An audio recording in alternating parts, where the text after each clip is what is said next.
done. That does not get you credit. You actually need to go ahead then after that and put in your,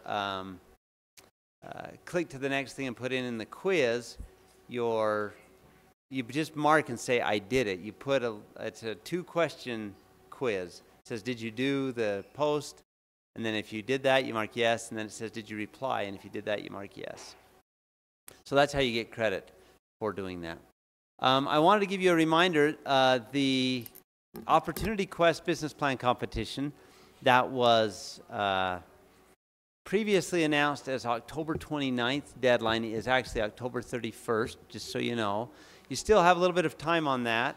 It's worth 100 points of extra credit here. And I also received word that there is a possibility that the cash prize awards for winning Opportunity Quest may be increased from what they had previously been announced, because they've received some additional funding. And they were already at $1,000 for first place. So I highly recommend that you go to snow.edu/business. That's snow.edu/business. And then get in and click on Opportunity Quest and read the instructions. It's very simple. How many of you have had to do essays for some of your classes? This amounts to about a 4-page essay. So I highly recommend doing that if you aren't participating in it yet.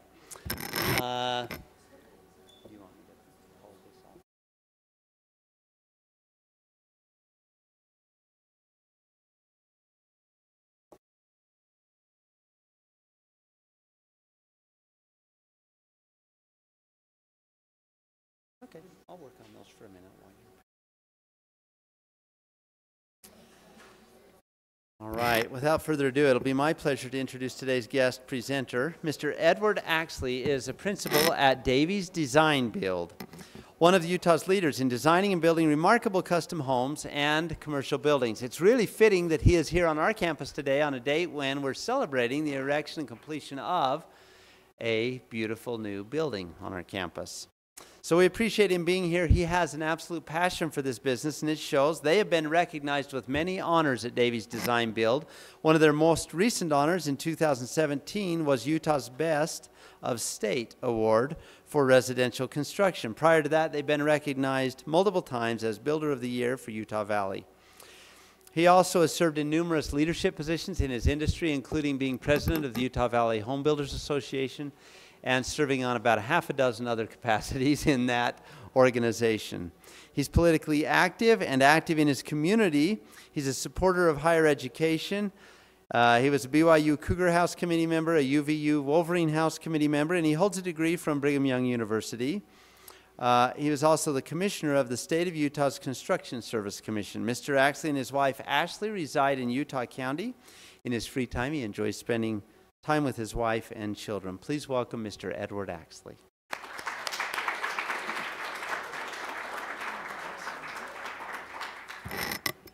Let me see if I can get this mic right. I really appreciate being here with you guys. When I pulled up to campus, all I kept thinking was how beautiful this campus is.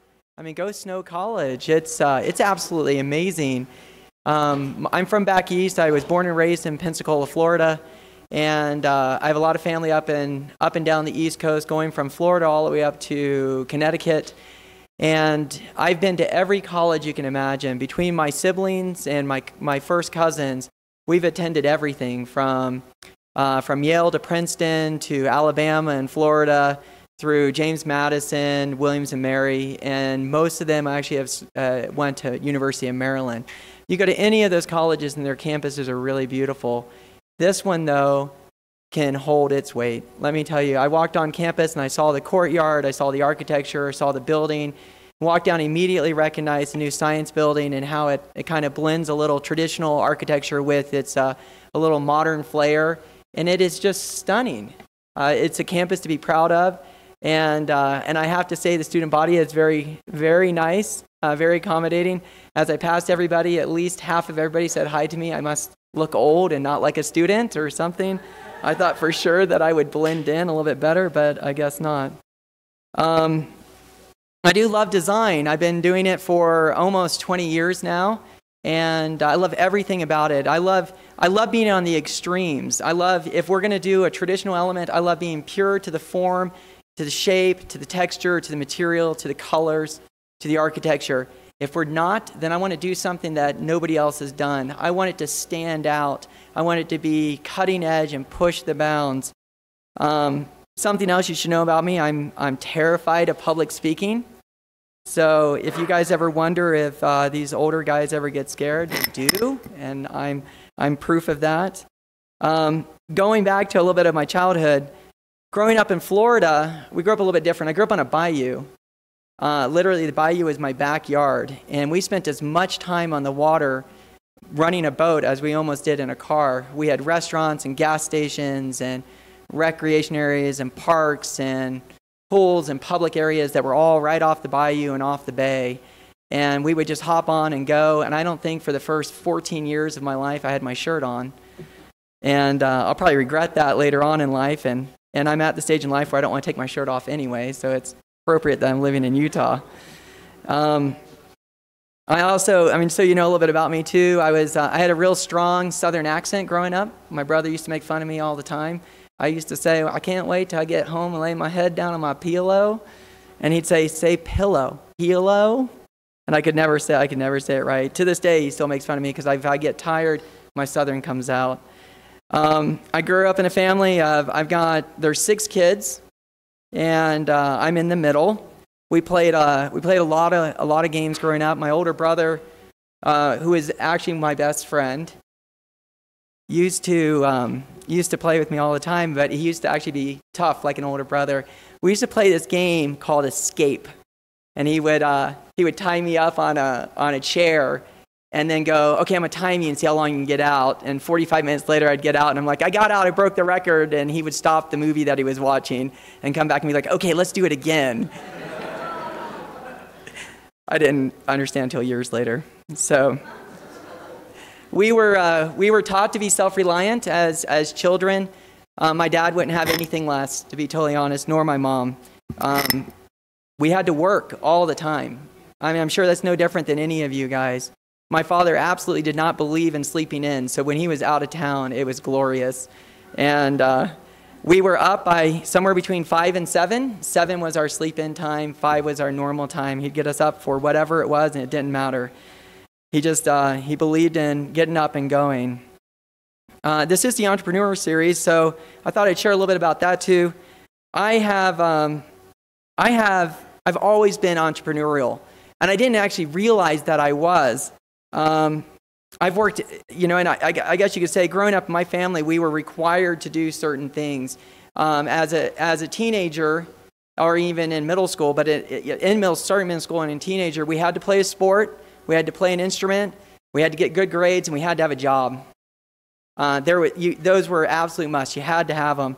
So in those years, I worked everywhere.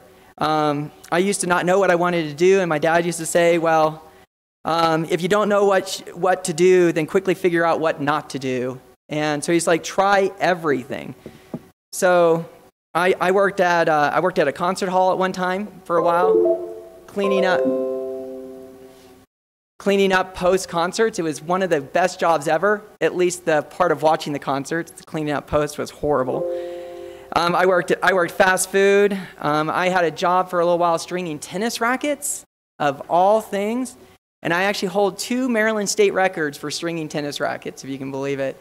I strung them so much and so long that I entered competitions, and I hold the record for the fastest racket ever strung, and the most rackets ever strung in a 1-hour period. So that got me concert tickets one time. So that was the most of that. I sold shoes for a while. I was a trainer at a gym. I know you can't tell right now, but I used to do that. I worked at a restaurant, a high-end restaurant, for a little bit, and then one of my fondest memories, and this is going to sound funny, was carpet cleaning. And the reason why is because I hated it so much. It was so bad. I would go to these high-rise buildings in downtown D.C., and I'd start at one side of a building, and I would clean from 8 till noon and eat my lunch at the elevator. And then I would go to the other end and come back to the elevator at the other end and then go home. And then the next day I would come and I'd go to the next floor and the next floor and the next floor. And I finally one day went to my boss and I was like, I can't see myself doing this for the rest of my life. And he goes, I couldn't either. That's why I decided to start my own business. He's like, that's why I could hire guys like you to clean the carpet for me. So he was a great guy. I really did like him. He taught me a lot that if I wanted to get out and do something, then I should. As a child, my family always pushed us to be entrepreneurial too. When I was 9 years old, my birthday present, and it's going to sound like I had a horrible childhood. I really didn't.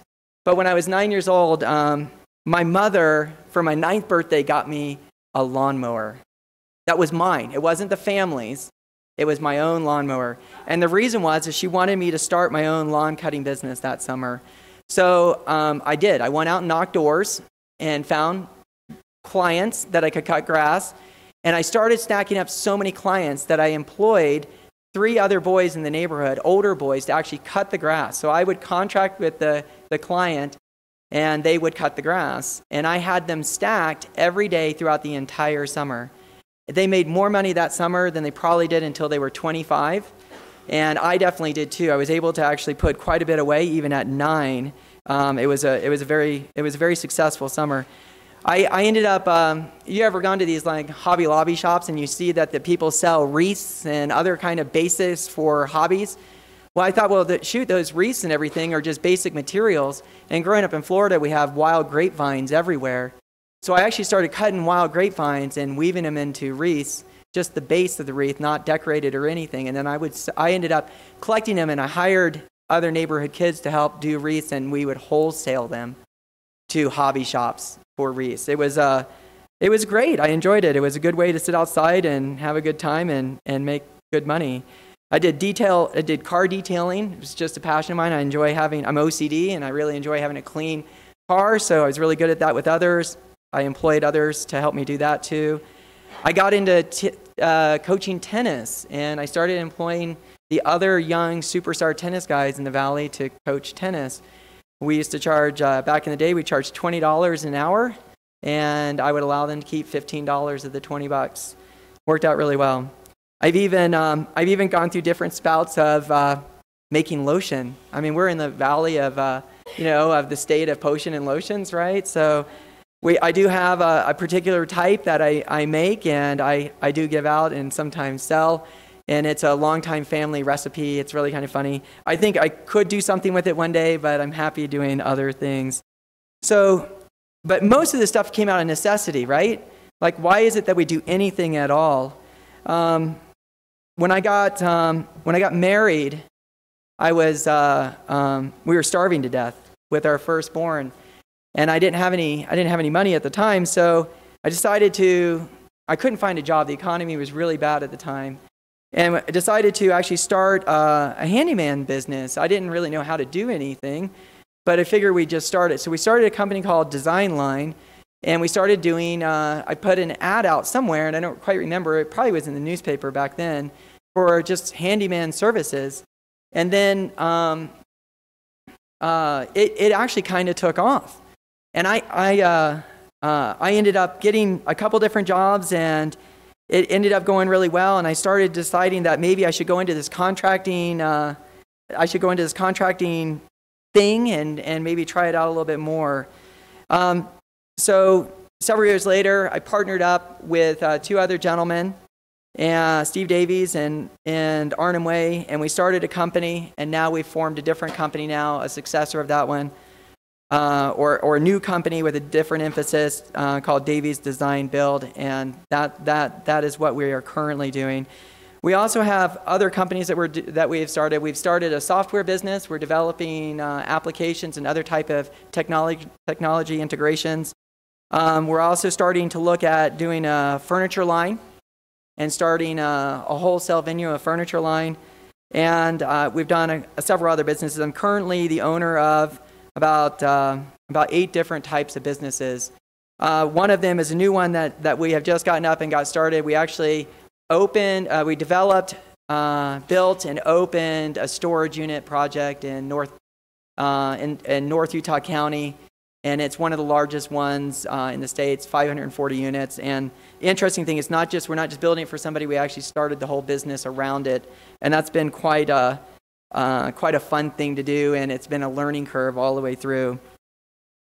Like many of you guys when I was your age, you're looking at the future and you're going, what the heck, what am I going to do? Where am I going to go? What should I do? You know, what kind of things should I study? Should I work for somebody? Should I think about going on my own? You know, all of these things can create feelings of anxiety and apprehension. They can make you nervous. That's totally normal, right? If you did not feel that, I would think you're crazy. I can honestly say I'm nervous every day of my life. I start things and I don't know how they're going to turn out. I don't know where they're going to go, but I have faith that we can figure it out. I always look around, and I don't know if this is, you know, arrogance or just confidence, but I look around and I go, he's no smarter than me, or she's no brighter than my wife, you know, and I know that we can, if we put the same amount of effort into something, we can figure out how to make it go just as well. You know, when you get like that, you should never let fear stop you. You should never sit back and take the easier path just because you were afraid. You should always go after the harder part. My dad used to always say, if you go after the harder part, you'll be better for it. You know, there's a famous quote, and we've all read it many times, from Robert Frost. 2 roads divide in a wood, and I took the one less traveled by, and that has made all the difference. If you're wondering what you should do, you should go after what you want. And I would say that that's everything in life. I have to share a story. I mean, you know, I even think about that in my personal life with my wife. My wife and I were really good friends in college. And then I looked at her one day and realized that I felt like that this is the girl I would like to be with. And she was kind of perfect to me in every way. But at the time, she was dating another guy. And if anything would intimidate me, it was this guy. He was tall and handsome. He was the captain of the BYU ski team. He was a pre-med student. He had everything going on. He came from a family that her family loved, right? I mean, if it was a marriage to be, that would be it. So I called my wife up, Ashley. I called her up and said, "Hey, what are you doing this Friday night?" And she goes, "Well, I'm going out with Todd." And I go, "Well, I'd like to go out if you have time." And she goes, "Well, I just said I'm going out with Todd." And I go, "Well, that's okay. Can you call him and tell him you've got other plans?" And she goes, "Well, I mean, I guess I could." And I go, "Well, that would be great. Why don't you do that? And I'll pick you up at 6 o'clock on Friday. And we'll go out." So a year later, we married. And funny enough, Todd married another beautiful young woman, and we're great friends with him. He is a super successful doctor, though, by the way. He still is tall and handsome. So every time we get together, I do wonder sometimes if my wife, when on her way home, if she wonders if she got the better part. But you know, when you want to go after stuff, go after it. Put everything you can into it. My father played soccer for University of Maryland and was a runner, and he was an all-American runner. He was really good at both sports. I was never good enough at soccer to become collegiate, but I wanted to be collegiate in something just so I could show my dad. So I decided to go after running, and I went after it hard. Look at me. I am not built like a runner. I never was. I'm 5'7". I'm stocky at best, and you go out against these guys that are all either tall or lean, strong, fast, whatever. But I used to think to myself that for one thing for sure, I knew that I could work harder than them. They could never beat me in how much I would train. So the running was always tough for me. My coaches always loved it because I always carried the team as far as morale and effort. We always pushed hard. And I could compete. I never was our best, but I was never the last. And I was blessed with an opportunity to run for a college in Maryland before I went to BYU and ended up making All-American. It was a wonderful blessing to share in that. Running has always been a little bit part of my life. It's the only way that I can enjoy my desserts on the weekends. And I have a wife that's relatively athletic, so I like to try to keep up with her. And I'm as competitive as the day is long. My siblings and I often get together and sign up for different events and do different things, and we use them as vacations. So we've signed up for 40-mile races and marathons and half marathons, and we run these things all over the world. I mean, all over the United States. And we've also signed up for different types of triathlons. And then in the 2 or 3 years ago, we started getting into the Ironman series. And 2014, I ran the Ironman, the Maryland State Ironman, full Ironman series. And I ran it with my older brother. My sister had to bow out of that one because of an injury. But I ran it with my older brother, and I love him dearly, but all I kept thinking about is I wanted to beat him the entire race. And he killed me in the swim. 20 minutes faster than me in a 2.6-mile swim. And then we got on the bikes. And I rode so hard that I thought I was going to die, quite literally. 112 miles, and I made up 15 minutes on my brother on the bike. And then I came back in the marathon portion. Now remember, Ironman are a different breed, right? You swim 2.5 miles, you bike 112 miles, and then without stopping, you get off, and then you have to run a marathon to finish your day off. It's a horrible, horrible event. And I came around, and I had taken my brother lovingly 4 miles into the marathon, and he stayed behind me the whole way. But I hit mile 17, and I had 9 miles to go, and I saw my wife on the course, and I started to cry because I was spent. I had nothing left. And she looked at me, and she goes, "You didn't just train a year, 20 hours a week to quit.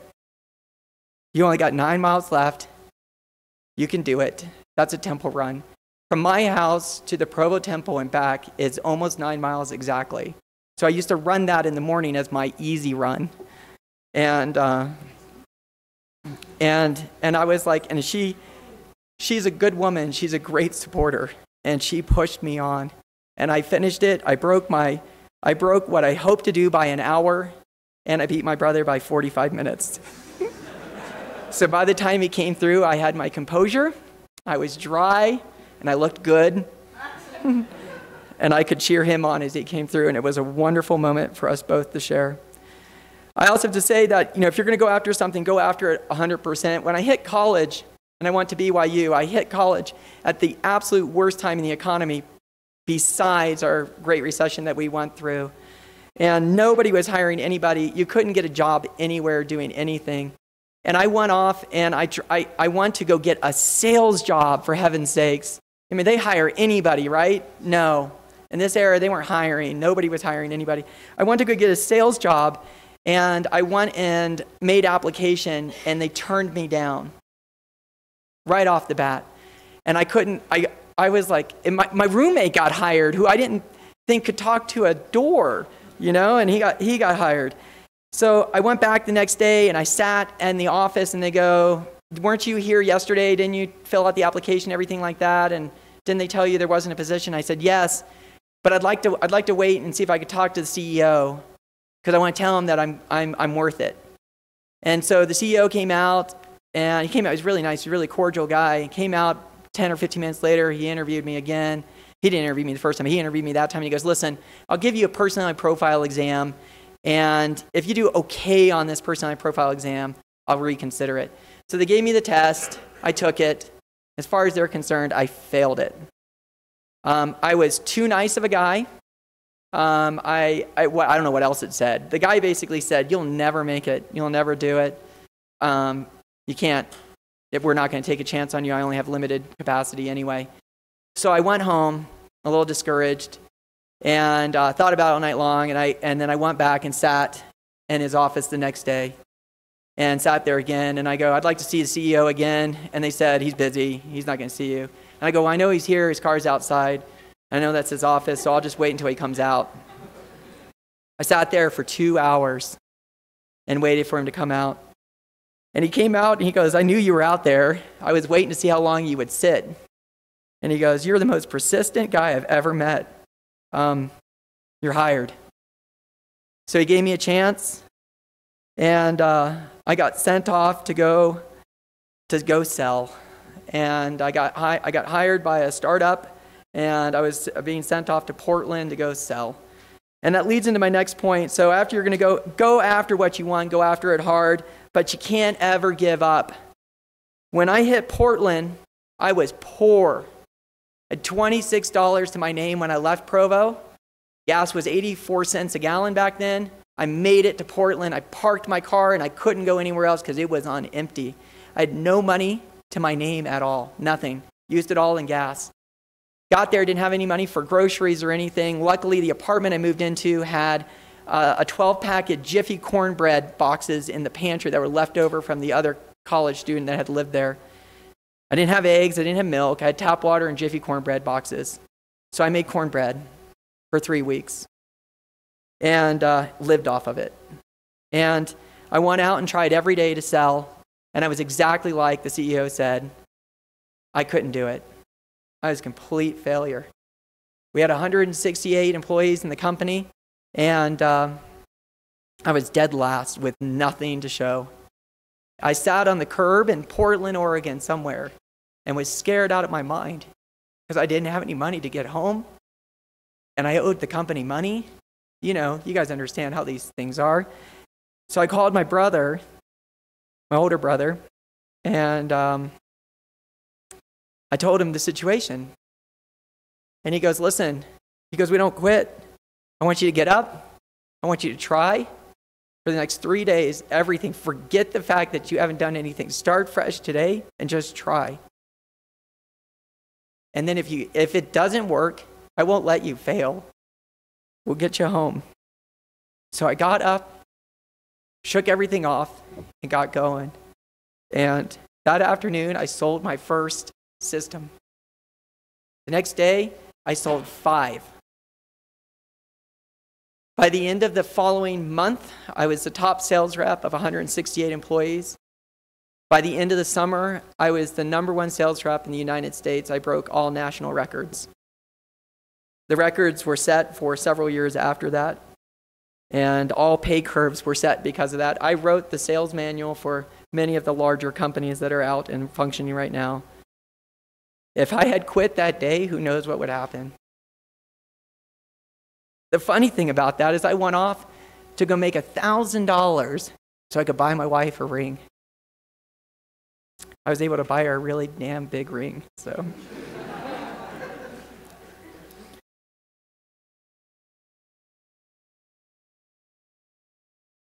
You know, I have to go back to the never giving up.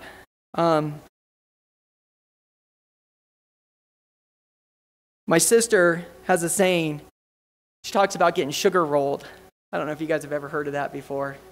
I don't know. Maybe it's just my family kind of thing. And she has really good friends that are in the Marines. And when they go off to their base camp, they'll sit in their base camp, and they're on the beach and everything like that. And when they come out in the morning and they're ready to train, the officer, whoever the guy that's training them, will choose one guy randomly, make him go run out in the water, in the cold water. I mean, remember, this is San Diego or whatever. They say it's warm, it's not. But they'll go get him wet, and then they'll bring him in, and then they'll roll him in the sand. And they call him sugar rolled. What's the point? To make your life miserable for that day, right? You're going to be that guy that's coated with sand, wet, and you're getting rubbed raw everywhere, and you're having to try to keep up with everybody. The good thing about it is that it doesn't happen to you the next day. Somebody else is randomly chosen to get sugar rolled. The thing about it is the guy that got sugar rolled first has total empathy for the guy that gets sugar rolled the second time. By the time you get to the end of their training season, they all have awesome empathy for each other, right? And it shows you, what it does basically is it shows you that at any time in life, no matter who you are, no matter how things are going, you could get sugar rolled at one time. And the point is you still have to get up, you still have to carry on, and hopefully when you go through that experience, you'll have awesome empathy for the other guy that just got sugar rolled. My sister also talks about the grab bag of life, and she goes, you know, after everything is said and done, when you reached your hand into the grab bag of life and you pulled that out, and if that's the only thing that happened to you, you're doing pretty good. So because there's a lot of other things that you could have pulled out of that bag, and it could have been a lot worse. And the next time you go in to pull something out, something might be great. It might come into your favor. So I was thinking about that when, and I know that this isn't a church function or anything like that, but I'll talk a little bit about it to some small degree. I'm a convert to the Lds Church. Joined when I was 18 years old with a family that was not happy about it by any stretch of the imagination. And I left a year later to go on a mission, and they wrote me off. Not my siblings, but my father was extremely disappointed in me. And when I got on my mission, I got robbed. Can you believe that? I got robbed at gunpoint. And I got robbed for a Book of Mormon. The guy didn't want me to sell it, so he pulled out a gun, stuck it to my head, robbed me for a Book of Mormon. And it was terrifying. I mean, it was terrifying. He roughed us up a little bit and scared us, and then the gun to my head was terrifying enough. And then, the next day I was like, oh my gosh, what am I doing? I'm on a mission. My family doesn't want me here. Nobody wants me here. I just got robbed. But I got up and went back to work the next day anyway. And you're going to think this is crazy, but I got robbed 3 more times at gunpoint on my mission. The third time I got robbed, I actually fought with them because I was done being robbed. I told the guy, I was like, you're either going to shoot me or you're not, but you're not stealing my stuff anymore. So I started wrestling around with him, and the guy goes, you're a crazy American, and then threw my stuff aside and then left. But I got up and went back to work. When my mission president found out that I had gotten robbed so many times because I refused to tell anybody, he came down to visit me, and he goes, how are you doing? And I go, I'm doing just fine. I love my area, love the people, want to work. And he goes, but how are you feeling? And I go, I feel fine.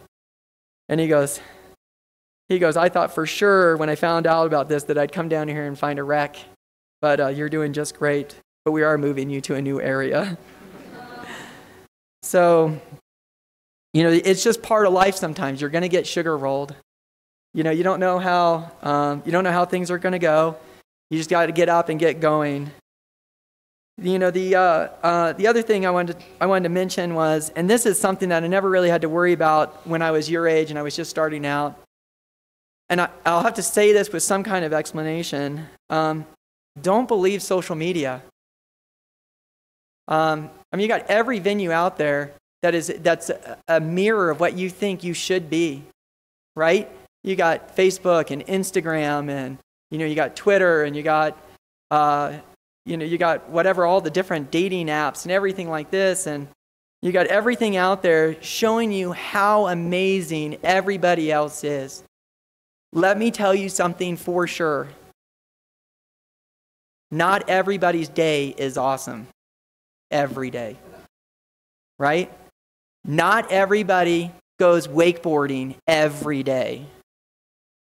Not everybody's hair looks amazing every day. The day that they post that selfie, why did they post it? Because they looked better at that moment than they have in a long time. And that is the truth. Why did they post a picture of them on that awesome boat? Because they never go, right? Or why'd they do this? Because they want everybody to believe that they're bigger than they really are. That's great. Because life is all about overcoming insecurities and dealing with self-preservation. That's the basis of our life, right? Overcoming what we believe we can't do and what we believe we can't achieve, and trying to deal with our own life, just living and surviving every day. So we'll do things to kind of prop us up. The bad part about that is that you can never win a race going forward if you're constantly looking sideways at the guys you're racing against. You will lose momentum. You will lose belief. You'll lose faith in your own abilities. I've run so many races in my life, and I have won tons of them because I can outbeat somebody at the end. I am not the fastest guy, and I never will be.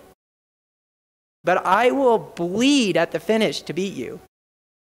So when I look over to the side and I start off, and if there's a guy that's beating me, just like I could perceive in social media, what would that do to my psyche? It's going to diffuse it. It's going to kill it. I'm going to get crushed. At one point, I'll sit around and go, should I even continue to race? Should I even try? The guy's already so far ahead of me. Perception, right? No, you just focus forward and do what you do. Do what you do and do well and win the race. Don't believe the social media that's around you.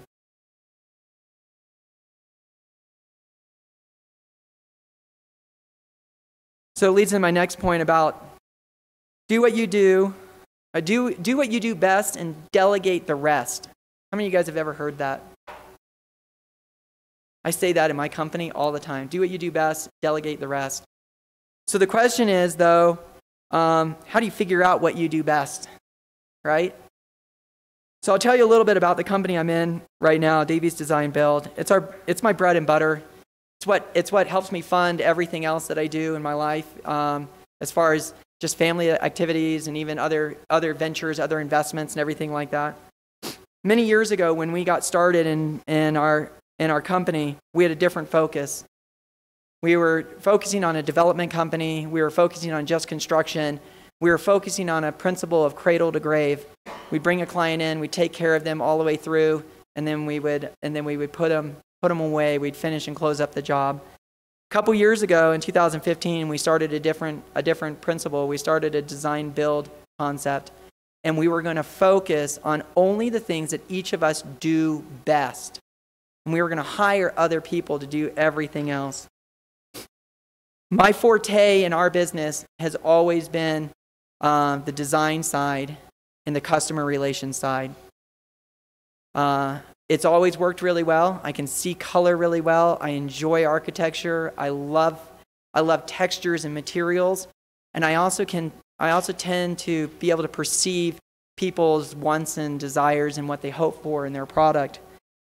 So when I went to my partners and I said, "Hey, listen, I only want to focus on just the design and the client relation, the client experience, and I'm not going to run jobs anymore. I'm not going to bid jobs anymore. I'm not going to close up jobs anymore. I'm not going to be on site anymore."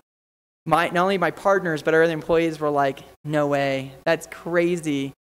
You're not going to, that you can't do that." So it took a few months to kind of figure out that and to let it digest. And we decided to go for it. And then we decided that my one other partner, who is extremely good at running jobs, that he would focus on the product development side of our company. And then my other partner, who really doesn't enjoy doing projects and being on site, he would focus on our finances and our contracts and other types of proposals. And when we did that, we went from being about a $4.5 million a year company to 6 months later to doing $9 million. A year later, we went to $15 million. And a year later now, going into this year, we're looking at doing $35 million this year in business. And it was all because we decided to focus on what we do best and delegate the rest. You don't need to do everything. Do what you do best, and you know what you'll find? You'll find that you love your job. You love what you've chosen to do. You love your career. You'll find that other people will enjoy doing the thing that you hate doing. That sounds really funny, but it's true. I wear too nice of shoes to go on job sites. I don't like getting dirty anymore, but I don't like carrying the tools anymore, and I don't like doing any of that kind of stuff. So I'm very happy on the side of the company where I am right now. And for the first time in a long time, not only do I enjoy what I'm doing, but I actually love what I'm doing.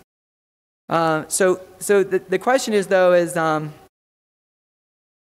do you discover what you do best?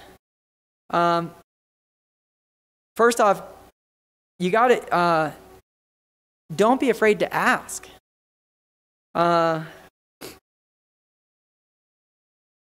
I first got started in construction, I didn't know anything at all. I actually was just so green, and we put together this project, and my partner and I put together this project, and we were really ambitious about this whole thing. Brand new company, we had, we didn't know what we were doing, or at least not entirely, and then we put together this townhome subdivision, 51 units, 48 townhomes and 3 residential projects. And we ended up putting it together, and I went to the job site the first day to go build this thing, and I don't even know how to build. Like, I really don't. And I ended up having all these inspections with these municipal, employees, and they'd come out to the job site, and I was not afraid to tell them I didn't know. I would tell them every day when they'd come out, show me what it is that you're looking at, because I don't know. Tell me about why it should be this way, because I don't know. Help me know this so I can do it better next time. Over a 3-year period on this job, when we build out the subdivision, I estimate that I had at least 650 inspections during that time period. If that wasn't a college education in construction, I don't know what is.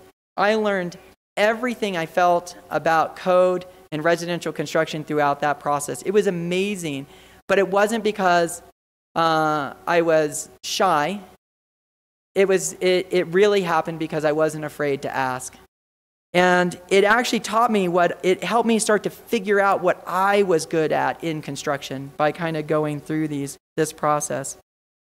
So another thing I wanted to jump into is after you figured out what you do best, and you're gonna remember this forever, you're gonna delegate the rest. You got to remember to, and this is kind of funny. People disagree with me sometimes. You always want to say yes, and then you can figure out the rest. So I remember back in 2000, I was just starting a small construction company, different than the ones I have right now. It was Design Line.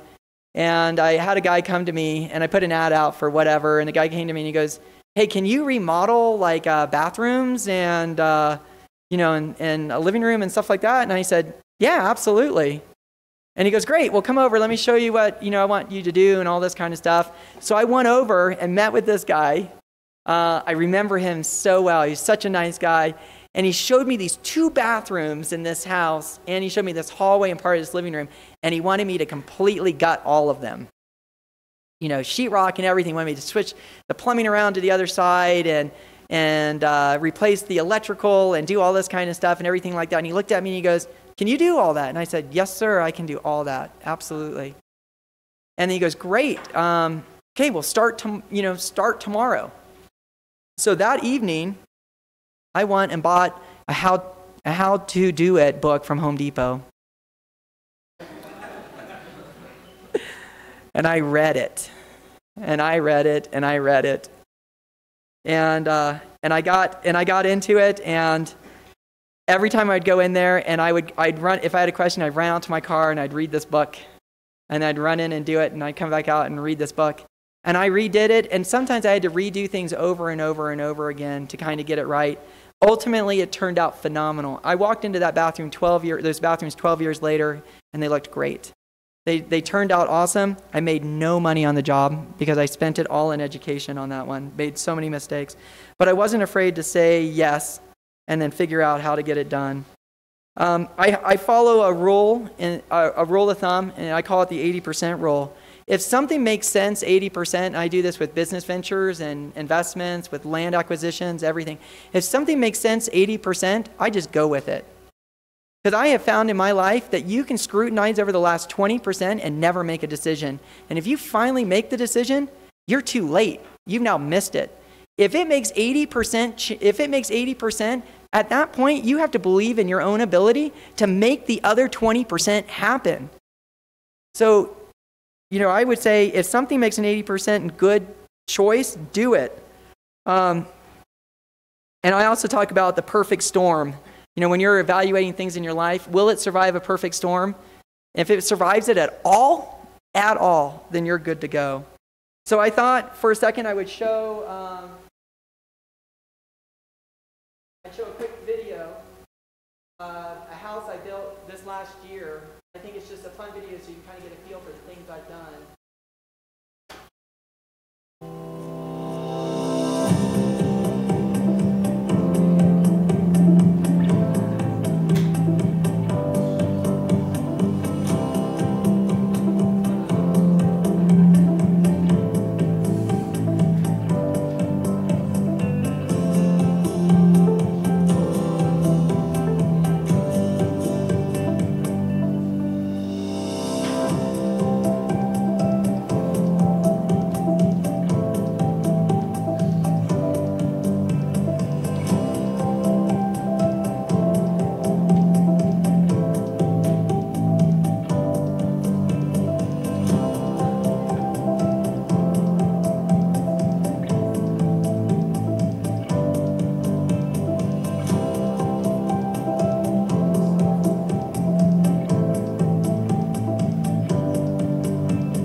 That all started with a bathroom remodel where I said, yeah, I can, in a Home Depot, how to do it manual.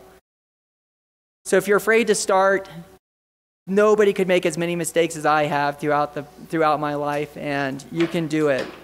So I really appreciate it, guys. I'm so proud of every one of you guys, because if you're here, you're trying to better yourself. Just go after your dreams and try it. There's nothing you will regret for just trying. Thank you for your time, guys. Appreciate it.